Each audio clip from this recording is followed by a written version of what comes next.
Item ಯಾವುದೇ ಇರಲಿ try ಮಾಡಿ ಆಚಿ ಚಿಕನ್ ಮಸಾಲಾ. ನೆಲಮಂಗಲದಲ್ಲಿ ಪೂಜೆಯ ನೆಪದಲ್ಲಿ ಸ್ವಾಮೀಜಿಯೇ ಕಳ್ಳತನ ಪ್ರಕರಣದಲ್ಲಿ ಭಾಗಿಯಾಗಿದ್ದಾರೆ. ಹೌದು, ಸಂಚು ಮಾಡಿ ಕಳ್ಳತನವಾಗಿರುವ ಶಂಕೆ ವ್ಯಕ್ತವಾಗಿದೆ. ನೆಲಮಂಗಲದಲ್ಲಿ ಪೂಜೆಯ ನೆಪದಲ್ಲಿ ಸ್ವಾಮೀಜಿ ಮಾಡಿದಂತಹ ಕಳ್ಳತನ ಇದು.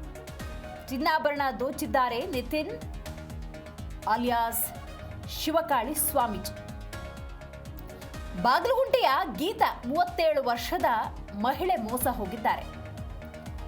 ಅಂದಾಜು 43 ಗ್ರಾಂ ಚಿನ್ನಾಭರಣ, 1,30,30,000 ರೂಪಾಯಿ ನಗದನ್ನ ಈ ಗೀತಾ ಇಟ್ಟಿದ್ರು. ಪೂಜೆಯ ವೇಳೆ ಮೂರ್ಛೆ ಬರಿಸಿ ಆ ಚಿನ್ನಾಭರಣವನ್ನ ದರೋಡೆ ಮಾಡಿರೋದು. ಬಾಗಲಗುಂಟೆ ಪೊಲೀಸ್ ಠಾಣೆಯಲ್ಲಿ ಪ್ರಕರಣ ದಾಖಲಾಗಿದೆ. ತಮ್ಮಿಬ್ಬರು ಹೆಣ್ಣು ಮಕ್ಕಳಿಗೂ ಮದುವೆ ಮಾಡಿದ್ರು ಆ ಗೀತಾ ಅನ್ನುವಂಥ ಮಹಿಳೆ. ಎರಡನೇ ಮಗನ ಬಾಳಿನಲ್ಲಿ ಬಿರುಗಾಳಿ. ಹಾಗಾಗಿ ಸ್ವಾಮೀಜಿಯ ಪರಿಚಯ ಆಗತ್ತೆ. ಸ್ವಾಮೀಜಿ ಆ ಮಗಳ ಕುರಿತಂತೆ ಒಂದಷ್ಟು ಭವಿಷ್ಯ ನುಡಿತಾರೆ. ಅಳಿಯನಿಗೆ ಸಾವಿನ ಗಂಡಾಂತರ ಇದೆ ಅಂತ ಹೇಳಿದ್ರಂತೆ ಸ್ವಾಮೀಜಿ. ಅಂದ್ರೆ ಅರ್ಥ ಮಾಡ್ಕೋಬೇಕು ನಾವು, ಜನಸಾಮಾನ್ಯರ ವೈಯಕ್ತಿಕ ಬದುಕಿನ ಕೆಲವೊಂದು ಸಮಸ್ಯೆಗಳನ್ನೇ ಈ ಕಳ್ಳಸ್ವಾಮಿಗಳು ಅಸ್ತ್ರ ಮಾಡ್ಕೊಂಡ್ಬಿಡ್ತಾರೆ. ನೆಲಮಂಗಲದಲ್ಲಿ ಆಗಿರುವಂಥ ಘಟನೆ ಇದು. ಪೂಜೆಯ ನೆಪದಲ್ಲಿ ಸ್ವಾಮೀಜಿ ಮಾಡಿರುವಂಥ ಕಳ್ಳತನ. ಚಿನ್ನಾಭರಣವನ್ನು ದೋಚಿರುವುದು ಶಿವಕಾಳಿ ಸ್ವಾಮೀಜಿ ಅಲಿಯಾಸ್ ನಿತಿನ್. ಇನ್ನೂ ಮೋಸ ಹೋಗೋರಿದ್ದಾರಲ್ಲ, ಅದಿನ್ನೂ ಆಶ್ಚರ್ಯ. 43 ಗ್ರಾಂ ಚಿನ್ನಾಭರಣ, 1,30,30,000 ರೂಪಾಯಿ ನಗದನ್ನು ಇಟ್ಟಿರ್ತಾರೆ ಗೀತಾ. ಅದೆಲ್ಲಿಟ್ಟಿದ್ರು, ಹೆಂಗಿಟ್ಟಿದ್ರು, ಪೂಜೆ ಹೆಂಗೆ ಮಾಡಿದ್ರು, ಈ ಸ್ವಾಮೀಜಿ ಹೆಂಗೆ ಪರಿಚಯ ಆಯಿತು, ಎಷ್ಟು ವರ್ಷದ ಪರಿಚಯ, ಅದೆಲ್ಲವನ್ನು ನಾವು ಏನಷ್ಟೇ ಪಡ್ಕೊಳ್ಬೇಕಾಗಿದೆ. ಯಾರೂ ಇಲ್ಲದ ಸಂದರ್ಭದಲ್ಲಿ ಪೂಜೆ ಮಾಡಬೇಕು ಅಂತ ಹೇಳಿದ್ರಂತೆ ಆ ಸ್ವಾಮೀಜಿ. ಯಾರು? ನಿತಿನ್ ಅಲಿಯಾಸ್ ಶಿವಕಾಳಿ ಸ್ವಾಮೀಜಿ.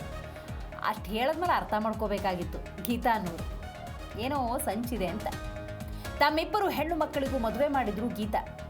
ಎರಡನೇ ಮಗಳ ಬಾಳಿನಲ್ಲಿ ಬಿರುಗಾಳಿ. ಹಾಗಾಗಿ ಸ್ವಾಮಿಯ ನಂಟು ಅಂದರೆ ಸ್ವಾಮೀಜಿಯ ಪರಿಚಯ ಆಗುತ್ತೆ. ನಿಮ್ಮ ಅಳಿಯನಿಗೆ ಸಾವಿನ ಗಂಡಾಂತರವಿದೆ ಅಂತ ಸ್ವಾಮೀಜಿ ಹೇಳಿರ್ತಾರೆ. ಯಾರೂ ಇಲ್ಲದ ಸಂದರ್ಭದಲ್ಲಿ ಪೂಜೆ ಮಾಡಬೇಕು ಅಂತ ಹೇಳಲಾಗಿತ್ತು. ಆ ಸ್ವಾಮೀಜಿಯ ಮಾತನ್ನು ನಂಬಿ ಗೀತಾ ಒಬ್ಬರೇ ಪೂಜೆಯಲ್ಲಿ ಭಾಗಿಯಾಗಿರ್ತಾರೆ. ಯಾಕಂದರೆ ಮಗಳ ಭವಿಷ್ಯ, ಅಳಿಯನಿಗೆ ಸಾವಿನ ಗಂಡಾಂತರ ಇದೆ ಅಂತ ಹೇಳಿದ್ರಿಂದಾಗಿ ಹೆದರ್ಬಿಟ್ಟಿದ್ರು ಆ ಮಹಿಳೆ. ಒಡವೆ ನಗದು ಪೂಜೆಗಿಡಿ ಅಂತ ಶಿವಕಾಳಿ ಸ್ವಾಮೀಜಿ ಹೇಳಿದ್ದಾರೆ.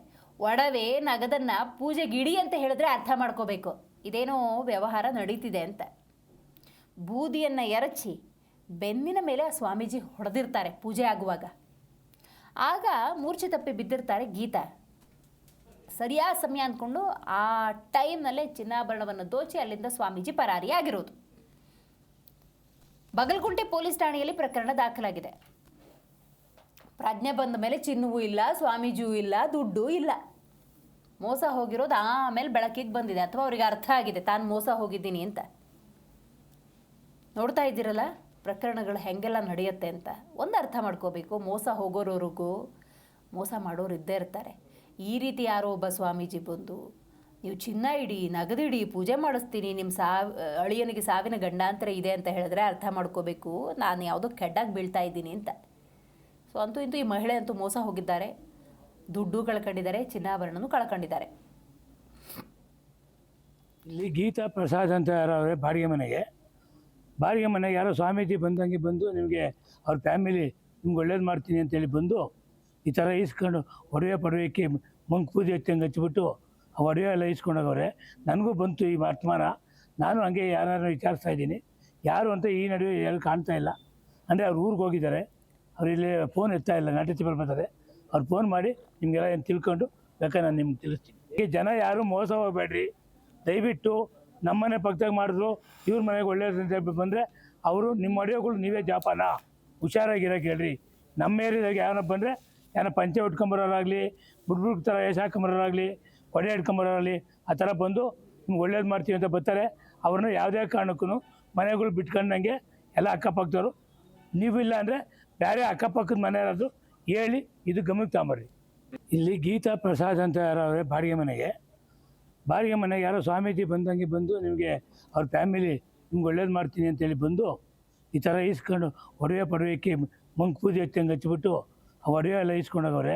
ನನಗೂ ಬಂತು ಈ ವರ್ತಮಾನ. ನಾನು ಹಂಗೆ ಯಾರನ್ನು ವಿಚಾರಿಸ್ತಾ ಇದ್ದೀನಿ, ಯಾರು ಅಂತ ಈ ನಡುವೆ ಯಾರು ಕಾಣ್ತಾ ಇಲ್ಲ. ಅಂದರೆ ಅವ್ರು ಊರಿಗೆ ಹೋಗಿದ್ದಾರೆ, ಅವ್ರು ಇಲ್ಲಿ ಫೋನ್ ಎತ್ತಾ ಇಲ್ಲ, ನಾಟಿ ತಿಪ್ಪಲ್ ಬರ್ತದೆ.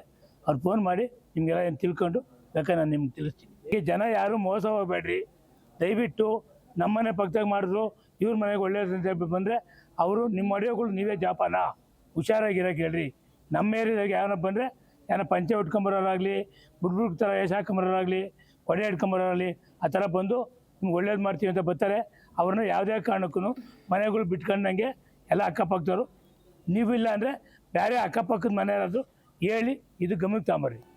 ಇಲ್ಲಿ ಗೀತಾ ಪ್ರಸಾದ್ ಅಂತ ಯಾರವ್ರೆ ಬಾಡಿಗೆ ಮನೆಗೆ ಯಾರೋ ಸ್ವಾಮೀಜಿ ಬಂದಂಗೆ ಬಂದು ನಿಮಗೆ ಅವ್ರ ಫ್ಯಾಮಿಲಿ ನಿಮ್ಗೆ ಒಳ್ಳೇದು ಮಾಡ್ತೀನಿ ಅಂತೇಳಿ ಬಂದು ಈ ಥರ ಈಸ್ಕೊಂಡು ಒಡವೆ ಪಡವೆಕ್ಕೆ ಮಂಕ್ ಪೂಜೆ ಹಚ್ಚಂಗೆ ಹಚ್ಬಿಟ್ಟು ಆ ಒಡವೆ ಎಲ್ಲ ಈಸ್ಕೊಂಡೋಗವ್ರೆ.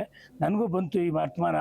ನಾನು ಹಂಗೆ ಯಾರನ್ನು ವಿಚಾರಿಸ್ತಾ ಇದ್ದೀನಿ, ಯಾರು ಅಂತ ಈ ನಡುವೆ ಯಾರು ಕಾಣ್ತಾ ಇಲ್ಲ. ಅಂದರೆ ಅವ್ರು ಊರಿಗೆ ಹೋಗಿದ್ದಾರೆ, ಅವ್ರು ಇಲ್ಲಿ ಫೋನ್ ಎತ್ತಾ ಇಲ್ಲ, ನಾಟಿ ತಿಪ್ಪಲ್ ಬರ್ತದೆ.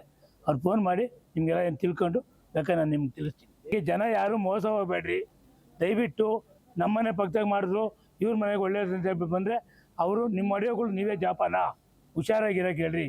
ನಮ್ಮ ಏರಿಯಾದಾಗ ಯಾರನ್ನ ಬಂದರೆ ಯಾರ ಪಂಚೆ ಉಟ್ಕೊಂಬರೋರಾಗಲಿ, ಬುಡ್ಬುಡ್ ಥರ ಏಷ್ ಹಾಕೊಂಬರೋರಾಗಲಿ.